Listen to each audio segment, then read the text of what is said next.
ನಮಸ್ಕಾರ ಎಲ್ಲರಿಗೂ. ನಾನು ನಿಮ್ಮ ಪ್ರೀತಿಯ ರಾಯಚೂರು ಹುಡುಗಿ. ತಮಗೆಲ್ಲರಿಗೂ ಅಮ್ಮ ಅಡುಗೆ ಮನೆ ಕಾರ್ಯಕ್ರಮಕ್ಕೆ ಹೃದಯಪೂರ್ವಕ ಸ್ವಾಗತ.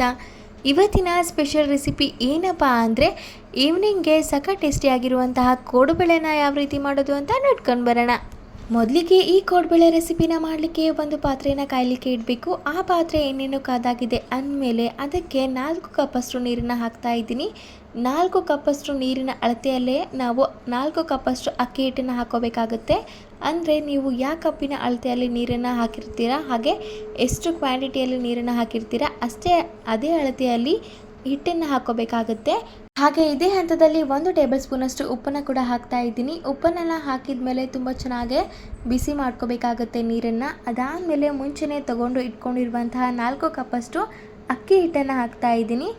ಅಕ್ಕಿ ಹಿಟ್ಟನ್ನು ಹಾಕಿ ಎಲ್ಲನೂ ತುಂಬ ಚೆನ್ನಾಗಿ ಕಲಿಸ್ಕೊಂಡು ಅದಾದಮೇಲೆ ಅದನ್ನು ಒಂದು 10 ರಿಂದ 15 ನಿಮಿಷ ತಟ್ಟೆನ ಮುಚ್ಚಿ ಬೇಯಲಿಕ್ಕೆ ಬಿಡಬೇಕಾಗುತ್ತೆ. ಅಂದರೆ ಫ್ಲೇಮ್ನ ಆಫ್ ಮಾಡಿಕೊಂಡೆ ಕಂಪ್ಲೀಟಾಗಿ 10 ನಿಮಿಷ ಅದಕ್ಕೆ ರೆಸ್ಟ್ ಮಾಡಲಿಕ್ಕೆ ಬಿಡಬೇಕು.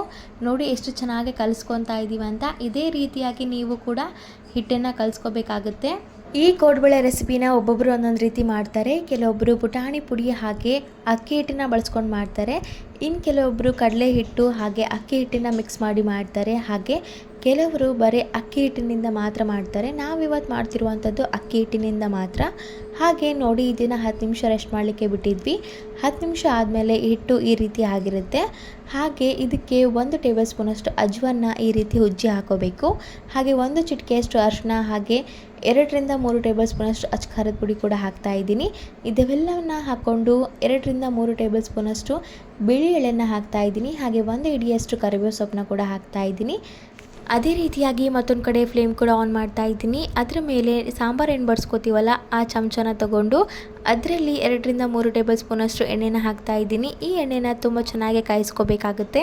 ಅದಾದಮೇಲೆ ನಾವು ಮುಂಚೆನೇ ಮಾಡಿ ಇಟ್ಕೊಂಡಿರುವಂತಹ ಅಕ್ಕಿ ಹಿಟ್ಟಿನ ಮಿಶ್ರಣದಲ್ಲಿ ಈ ಬಿಸಿ ಎಣ್ಣೆನ ಹಾಕ್ಕೋಬೇಕು. ಹಾಗೆ ಚಮಚದ ಸಹಾಯದಿಂದ ಅದನ್ನು ತುಂಬ ಚೆನ್ನಾಗಿ ಕಲಿಸ್ಕೋಬೇಕಾಗುತ್ತೆ. ಅದಾದಮೇಲೆ ಇದನ್ನು ಕೈಗಳ ಸಹಾಯದಿಂದ ತುಂಬ ಚೆನ್ನಾಗಿ ನಾದ್ಕೋಬೇಕಾಗುತ್ತೆ.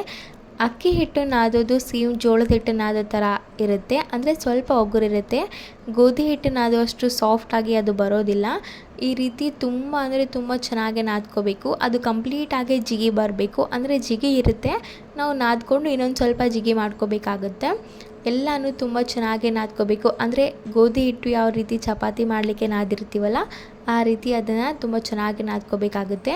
ಇದು ಸ್ವಲ್ಪ ಇನ್ನೂ ಬಿಸಿನೇ ಇದೆ, ಹಾಗಾಗಿ ಈ ರೀತಿ ನಾದ್ತಾ ಇದ್ದೀನಿ. ನೀವು ಕಂಪ್ಲೀಟಾಗಿ ಕೂಲ್ ಆದಮೇಲೆ ಕೂಡ ನಾದ್ಕೋಬೋದು. ನೋಡಿ ಯಾವ ರೀತಿ ನಾದ್ಕೊಂಡಿದ್ದೀವಿ ಅಂತ. ನಾದ್ಕೊಂಡು ಆದಮೇಲೆ ಒಂದು 2 ರಿಂದ 3 ನಿಮಿಷ ಇದನ್ನು ಮತ್ತೆ ಮುಚ್ಚಿ ಇಟ್ಟಿದ್ದೆ. ನೋಡಿ ಅದರಲ್ಲಿ ಸ್ವಲ್ಪ ಹಿಟ್ಟನ್ನು ಈ ರೀತಿ ತಗೊಂಡು ಈ ರೀತಿ ಉದ್ದುತ್ತವಾಗಿ ಕಡ್ಡಿನ ಮಾಡಿಕೊಂಡು ಈ ರೀತಿ ಒಂದು ಎಂಡಿಂದ ಮತ್ತೊಂದು ಎಂಡಿಗೆ ಜಾಯಿನ್ ಮಾಡಿದರೆ ಸಖತ್ ಟೇಸ್ಟಿಯಾಗಿರುವಂಥ ಕೋಡುಬಳೆ ಶೇಪ್ ರೆಡಿಯಾಗಿರುತ್ತೆ.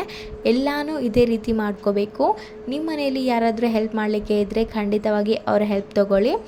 ನೀವು ಯಾವುದಾದ್ರೂ ಶೇಪಲ್ಲಿ ಮಾಡ್ಕೋಬೋದು. ತುಂಬ ದಪ್ಪ ಮಾಡ್ಕೋಬೋದು, ತುಂಬ ತೆಳು ಮಾಡ್ಕೋಬೋದು. ನಾನು ತೆಳುವಾಗಿ ಸ್ವಲ್ಪ ದೊಡ್ಡದಾಗೆ ಮಾಡ್ಕೊತಾ ಇದ್ದೀನಿ. ನೀವು ತುಂಬ ಚಿಕ್ಕದಾಗಿ ದಪ್ಪ ಮಾಡ್ಕೋಬೋದು. ಈ ಬೇಕ್ರಿಯಲ್ಲಿ ಸಿಗುತ್ತಲ್ಲ ಆ ರೀತಿ.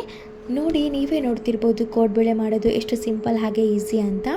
ಅಂದರೆ ಜಾಸ್ತಿ ಕ್ವಾಂಟಿಟಿಯಲ್ಲಿ ಹಿಟ್ಟಿರೋದ್ರಿಂದ ಒಂದು 3-4 ಜನ ಸೇರಿ ಮಾಡಿದರೆ ಓಕೆ, ಬೇಗ ಆಗುತ್ತೆ. ಅಥವಾ ನಮಗೆ ಟೈಮ್ ಇದೆ ಅಂದರೆ ಆರಾಮಾಗಿ ಮಾಡ್ಕೋಬೋದು. ನನಗೆ ನನ್ನ ಅಪ್ಪ ಅಮ್ಮ ಹೆಲ್ಪ್ ಮಾಡಿದರು. ಒಬ್ಬರು ಈ ರೀತಿ ಕಡ್ಡಿ ಮಾಡಿದರೆ ಮತ್ತೊಬ್ಬರು ಅದನ್ನು ಶೇಪ್ಗೆ ತರ್ತಾಯಿದ್ರು. ನಾನು ಅದನ್ನು ಕರಿತಿದ್ದೆ. ಕರಿಯೋ ಪ್ರೋಸೆಸ್ಸು ಕೂಡ ಸ್ವಲ್ಪ ನಿಧಾನ ಆಗುತ್ತೆ.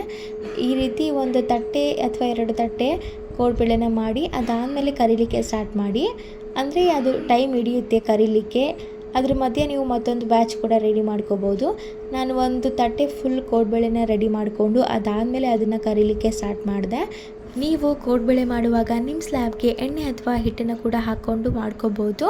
ಹಾಗೆ ಮತ್ತೊಂದು ಕಡೆ ಒಂದು ಕಡಾಯಿ ಕೂಡ ಕಾಯಲಿಕ್ಕೆ ಇಟ್ಟಿದ್ದೆ. ಕಡಾಯಿಗೆ ಕೋಡುಬಳೆ ಕರೀಲಿಕ್ಕೆ ಎಷ್ಟು ಎಣ್ಣೆ ಬೇಕೋ ಅಷ್ಟು ಎಣ್ಣೆನ ಕೂಡ ಹಾಕಿ ತುಂಬ ಚೆನ್ನಾಗಿ ಕಾಯಿಸ್ಕೊಂಡಿದ್ದೆ.